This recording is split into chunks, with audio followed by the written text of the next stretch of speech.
Hi, and welcome to Introduction to Philosophy. I'm the professor for this class, Eric Sotnak. I have two goals for you for this class. The first goal is for you to get a decent grade. I've done my best to keep the workload manageable, so that this goal shouldn't be hard to achieve. Just complete the assignments to the best of your ability, and you should emerge with a decent grade for the course. But that isn't the most important of my two goals for you. The second goal, and the one that is the most important, is for you to get something of value from the course. The problem with this second goal is that achieving it requires you to do some homework that won't directly impact your grade for the course, though it may affect it indirectly. Allow me to explain. Some people love reading philosophy and spending hours pacing around and thinking hard about philosophical ideas. But most people aren't like that. For most people, the real joy of philosophy is found in having philosophical conversations with other people. So, you have a choice for your ungraded homework. You can think hard and ponder on the materials from the class, or you can find friends, family members, or random strangers to talk about the materials with. And of course, you can do both. So, now on to the really good stuff. How to be a philosopher in one easy lesson. My approach to philosophy is that we can reduce philosophical inquiry to three main questions. What exactly does that mean? Why should anyone believe that rather than something else? And what difference might it make if we believe one way rather than another? Let's consider the first of these. A lot of philosophy focuses on conceptual clarification. This is because a lot of disagreements can be traced back to different understandings of words and concepts. This is one place where philosophy often overlaps with other disciplines. Let's choose just one example. If I say that I'm opposed to injustice, this seems to be pretty straightforward. After all, who isn't opposed to injustice? Injustice is bad, and everyone knows this. But now suppose I ask, what exactly is injustice? You might, or might not, be surprised to hear that whole books have been written trying in depth to answer this question. It turns out to be a question that is actually extremely difficult to answer, and different people have different ways of understanding what injustice means and consists in.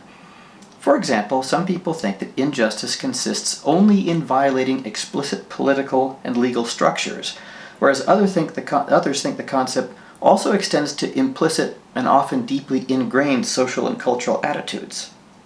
So this takes us to the second main question that makes up philosophical methodology. Why should anyone believe that rather than something else? That is, what reasons can we find or think up in favor of all available options, and which option has the greatest weight of reasons behind it? In some cases, you probably realize asking this question can take us quickly to special sciences, but in other cases, the subject matter we're examining doesn't fall exclusively within the purview of any one particular science. And finally, we turn to the third question, which is, what difference might it make if we believe one way rather than another? It is incredibly common for people to say that everyone is entitled to their own opinion, and that we shouldn't judge the opinions of others. People say things like, live and let live, and to each their own. But this laid-back attitude is unsustainable in the case of many questions because how some questions are answered affects the laws and policies that society will end up adopting. In addition to the three main questions at the heart of philosophy, what exactly does that mean? Why should anyone believe that rather than something else? And what difference might it make if we believe one way rather than another? There's also a guiding principle that I think it is important to mention, and this is, philosophy aims at truth. Beliefs and attitudes are action guiding. What we believe affects what choices we make, and if we are to live in the companies of others in a society, we sometimes are forced to care about the choices others make, as well as our own. And this means that we sometimes do need to care about what and how others think. There are certainly cases where we can agree to disagree and allow people to think and act as they see fit. But this is impossible when our beliefs and actions are brought into conflict with one another's.